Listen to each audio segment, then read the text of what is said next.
तव कथामृतं तप्तजीवनं कविभिरीडितं कल्मषापहं श्रवणमंगलं श्रीमदाततं भुवि गृह्णन्ति ये भूरिदा जनाः।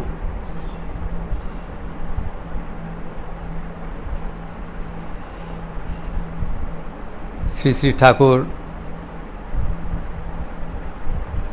गृहस्थ भक्तों के लिए सलाह दे रहे हैं ताकि उनके जीवन कैसे शांति से वो निर्वाह कर सके।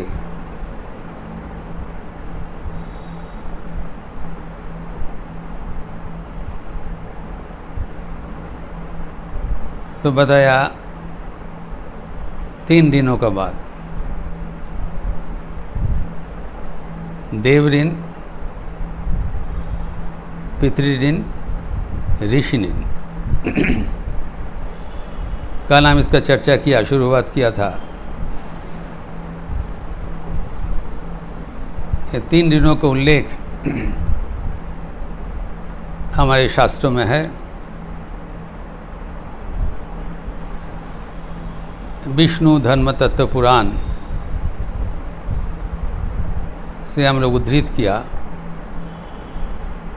देवानांच पितृनांच ऋषिनांच तथा नरः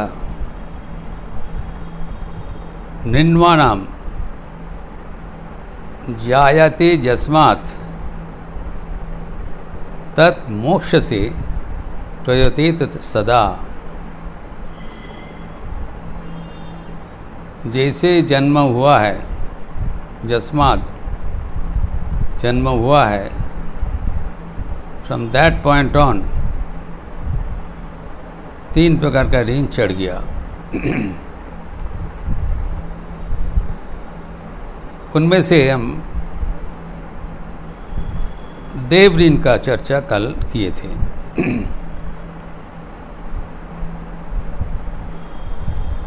और ये कहा गया था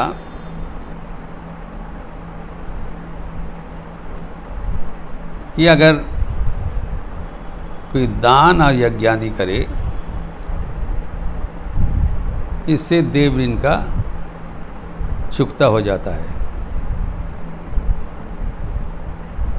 और कलियुग में दान ही सर्वोत्तम यज्ञ है।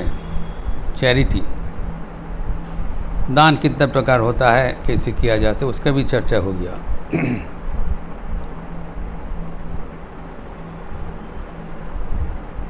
और देव ऋण अगर नहीं चुकाया जाए तो नाना प्रकार का दुर्दैव होगा।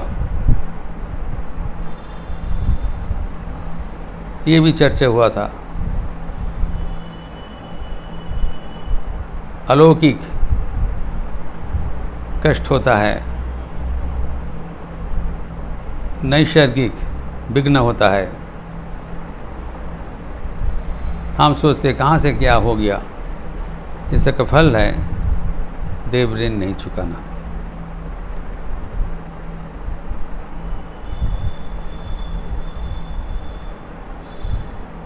और तीनों ऋण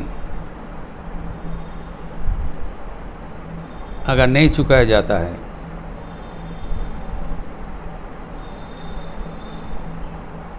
तो उनके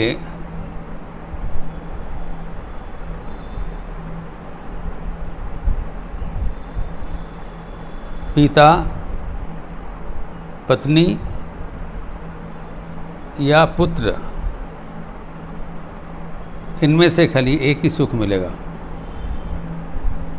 ये दुर्दैव का कारण।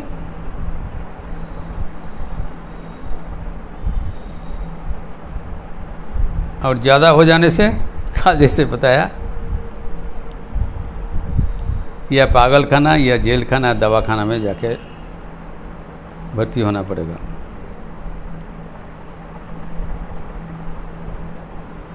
तो ठाकुर सलाह देते हैं, ये ऋण का याद दिलाते हुए ताकि हम लोग सतर्क रहे। If you are aware of the inherent debts, तब उसको चुकाने में कोई आपत्ति नहीं है, कोई असुविधा नहीं है। एक है हम लोग जानते नहीं है, और दूसरा है जानने पर भी करते नहीं है, वो अन्याय है। इसीलिए ठाकुर बता दिया भक्तगण को। दूसरा है जो यहाँ पर उल्लेख है, एक ऋषि ऋण और पितृ ऋण। ऋषि ऋण में जैसे कहा गया, हमारे जो पूर्वज जो ऋषिगण है, उन्होंने इतने कष्ट करके, इतने तपस करके जो अमूल्य ज्ञान राशि हमारे लिए उपलब्ध किए हैं, उसको इस्तेमाल करना, नॉट टू इग्नोर जो हमारे वेद, उपनिषद, गीता, प्रस्थानत्रय है, ब्रह्मसूत्र है, इसके बारे में चर्चा करना और फिर आगे दूसरों से बांटना।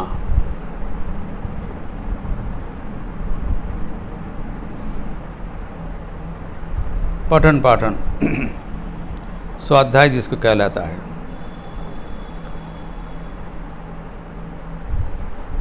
तो ये जो हमारे परंपरा में जिसे कहा गया है कि श्री रामकृष्ण वचनामृत, ये तो नवयुग का वेद कहलाता है। तो फिर माँ की बातें, अन्ना जो हॉलिस्टिक लिटरेचर है हमारे पास उपलब्ध है, इसके चर्चा जारी रखना जो हम लोग करते रहते हैं।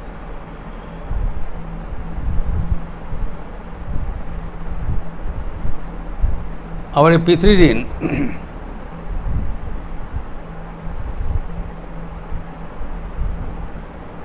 तीसरा है, और ऋषि ऋण है।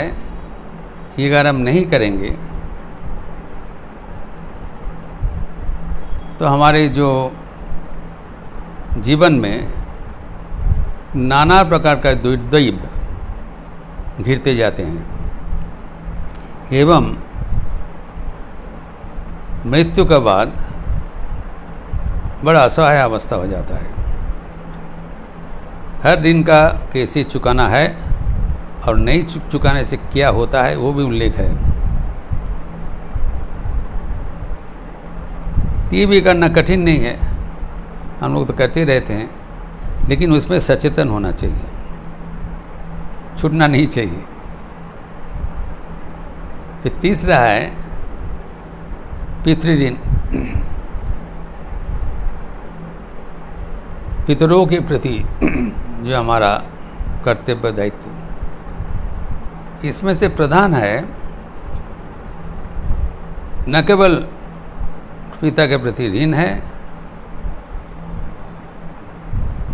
एक तो होता है स्वऋण, आत्म ऋण,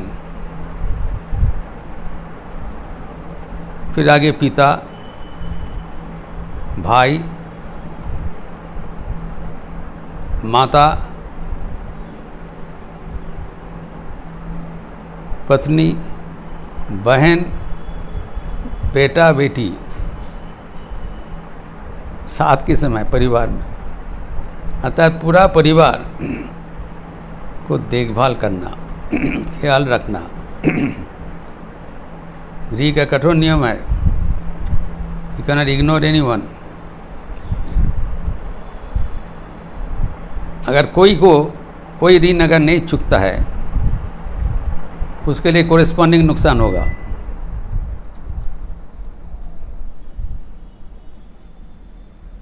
जैसे कि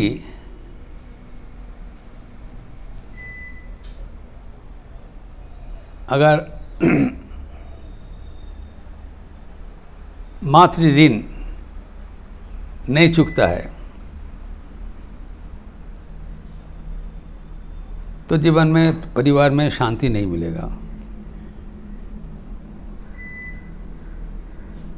बहन का ऋण नहीं चुकाने से व्यापार में, नौकरी में नाना प्रकार का तकलीफ आ जाएगा।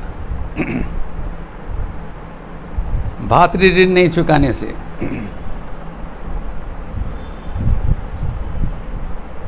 28 से 36 साल आयु के भीतर जीवन में नाना प्रकार का विपर्जय आने वाले हैं। फिर प्रत्येक कैसी है।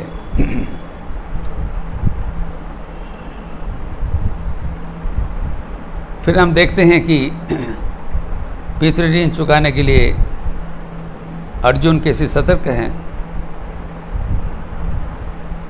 वो प्रथम अध्याय में कह रहे हैं कि अगर हम ये सब बुद्धादि करें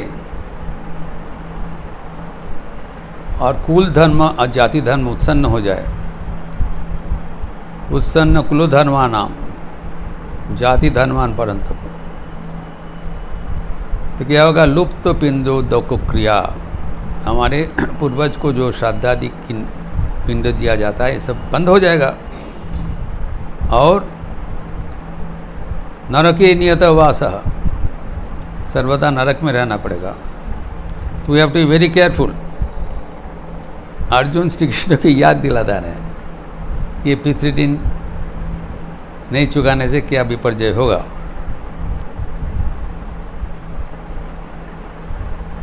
जैसे देव ऋण को विष्णु ऋण कहा जाता है,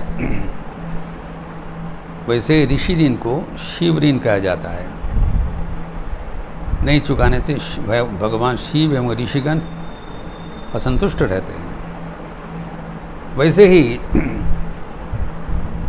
जो पितृ ऋण है उसका ब्रह्मा ऋण भी कहलाता है।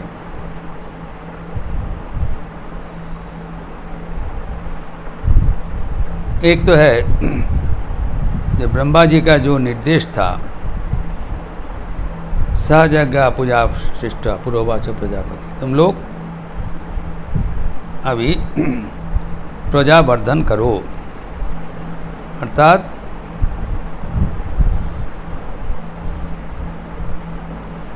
दो एक पुत्र का उत्पादन करना, ये ऋण चुक जाता है, ब्रह्मा का ऋण।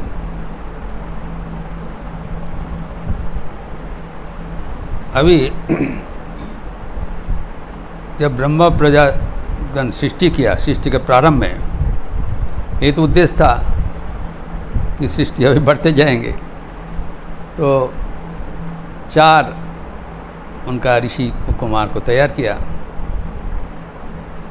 सनक, सनंदन, सनातन, सनत कुमार ब्रह्मा का पुत्र है तो ज्ञानी है, तो जन्मावधि इतना ज्ञान है, वो समझ लिया कि अगर हम संसार धर्म करें तो नाना प्रकार के ऋण में फंस जाएंगे, जीवन में कोई चैन का श्वास लेना मुश्किल रह जाएगा। तो उन लोग बोला हम लोग बिल्कुल नहीं फंसेंगे, ये सब झमेला में हम लोग नहीं पड़ेंगे। वो जन्मावधि बस ध्यान करते हुए ब्रह्म ज्ञान लाभ कर दिया, बस मुक्त हो गया, संसार में प्रवेश नहीं किया। तब ब्रह्माधिकारी मुश्किल हो गया, ये अगर पहले से इनको सब जानकारी हो जाए तो कोई तो संसार में प्रवेश नहीं करेगा, तो थोड़ा अज्ञान भी दे दिया। अर्थात he gave an appearance of a lucrative look। तो संसार एक आकर्षणीय स्थल प्रतीत होते रहें, नहीं तो कोई जाएगा नहीं संसार में। तो प्रथम जीवन में लगता है संसार बहुत अच्छा जगह है, होना चाहिए, नहीं तो कोई नहीं जाएगा। लेकिन अगर जानबूझ करके कोई प्रवेश करे उसमें हानि नहीं है। It's not a sin to enter into householders life, but knowledge is power। Brahma का और एक ऋण होता है पितृऋण में ब्रह्मा जब सृष्टि किया था तो कोई प्रभेद नहीं सृष्टि किया, विभेद नहीं किया, सब एक साथ रहोगे, शांतिपूर्ण भाव से रहोगे। लेकिन हम लोग क्या किया, यहाँ पर हम लोग भाई भाई के बीच नाना प्रकार का विभेद कर दिया, नाना प्रकार का जात पात विभेद, बड़े छोटे, और इससे क्या हुआ, इससे संघर्ष, अशांति इतना दिन हुआ है और भी होने वाले हैं। इतना विभेद से, जाति भेद, ये एक पाप है। इसलिए ठाकुर ने तो सब विभेद मोचन करके बताया, भौक्तिर जाति नहीं। उस समय में जो जाति भेद का इतना प्रखर नियम था, उस नियम को इनकार करते हुए ठाकुर ने सब भक्तों को एक पंक्ति में बैठा दिया, सब एक साथ भोजन करेंगे। ये असंभव का बात था, अकल्पनीय था, लेकिन ठाकुर ने करके दिखाया। अब जानते हैं ठाकुर के भक्तों के भीतर आदर चंद्रसेन भोजन करने के लिए बुलाया, वो निम्न जाति का था, वैश्य था। और इधर ठाकुर के जो भक्त है शरद महाराज, स्वामी शरदानंद जी, यंग लड़का, बच्चा लड़का, वहाँ पर आए थे। तो सब सत्प्रसंग हो गया, अच्छा सब बातचीत सुना। तो जब प्रसंग के बाद उनको भोजन का बंदोबस्त हुआ, तब देखा गया वो भागा, ही स्लिप्ड अवे। ये उल्लेख है कथामृत में कि ठाकुर का नियम भी लंघन करके चले गए। इतना प्रखर जाति धर्म था। बाद में आपका शरद महाराज का जीवन ठाकुर के जीवन अनुसार ही हुआ है। लेकिन दिस इज टू मेंशन कि जो ब्रह्मा का सृष्टि हुआ जो नियम है, उसको प्रतिबंधकता करने से कितना नुकसान होता है, यह हमारा जानना जरूरी है। अर्थात हमारे जीवन में ये सब जाति प्रथा विभेद जितना हो सके दूर से रहना चाहिए।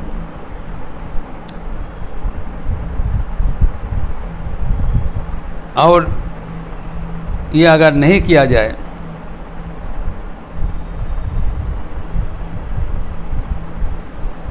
जो पितृऋण, वो भी नाना प्रकार के दुर्देव जिसे बताया गया। तो अर्थात गृहस्थों को सुनियंत्रित जीवन यापन होना चाहिए, ताकि they should be very conscious and careful to discharge not only the duties and responsibilities of his close kith and kin, but also to others as mentioned.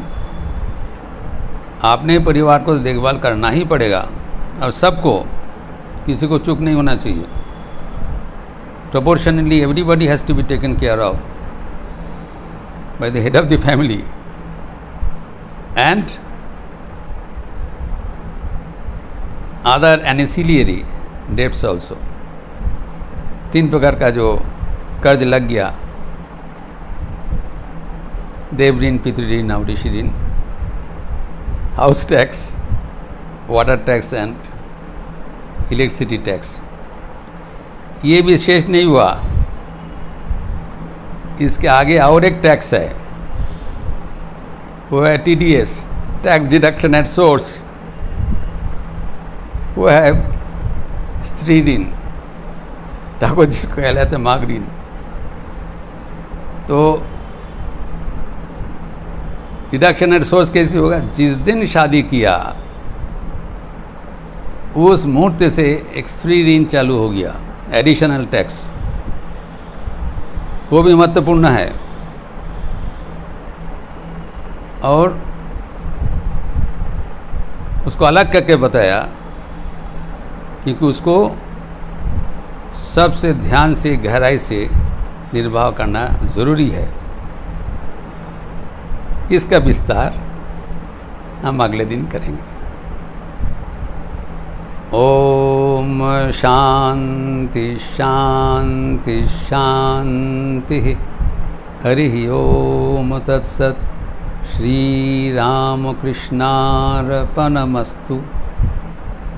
अच्छे रहिए, स्वस्थ रहिए, आनंद में रहिए। नमस्कार।